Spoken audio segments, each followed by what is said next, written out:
ഇന്ന് ഇന്ത്യൻ സിനിമയിൽ ഏറ്റവും കൂടുതൽ പ്രതിഫലം വാങ്ങുന്ന നടന്മാരിൽ ഒരാളാണ് അല്ലു അർജുൻ. 2020 ശേഷം അഭിനയിച്ച 3 ചിത്രങ്ങളുടെ മാത്രം ആഗോളതലത്തിൽ ഏകദേശം 2361.55 കോടി രൂപയുടെ ബോക്സ് ഓഫീസാണ് സമാഹരിച്ചത്. പുഷ്പ ഫ്രാഞ്ചൈസി മാത്രം 2079.23 കോടിയാണ്.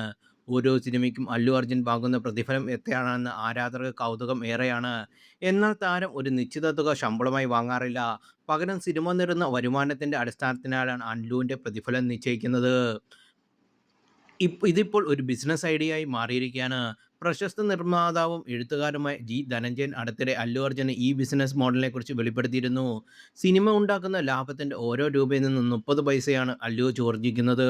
ചിത്രം 1000 കോടി നേടിയാൽ 300 കോടി അദ്ദേഹത്തിന് ലഭിക്കും. 500 കോടിയാണ് നേടുന്നതെങ്കിൽ 150 കോടി മാത്രം. അതിൽ അദ്ദേഹം സന്തുഷ്ടനാണ്. ലാഭവിഹിതത്തെക്കുറിച്ചോ നിശ്ചിത ശമ്പളത്തെക്കുറിച്ചോ അദ്ദേഹം ചർച്ച ചെയ്യാറില്ല. ഇത് നിർമ്മാതാക്കളുടെ സമ്മർദ്ദം കുറയ്ക്കുകയും സിനിമയുടെ ബജറ്റ് നിയന്ത്രിക്കാൻ സഹായിക്കുന്ന മികച്ചൊരു മാതൃകയാണെന്നും ധനഞ്ജയൻ ചൂണ്ടിക്കാട്ടി. ലഭിക്കുന്ന ഓരോ രൂപയ്ക്കും 30 പൈസ വെച്ച് അല്ലു അർജുൻ ലഭിക്കുന്ന രീതിയാണ് കരാർ.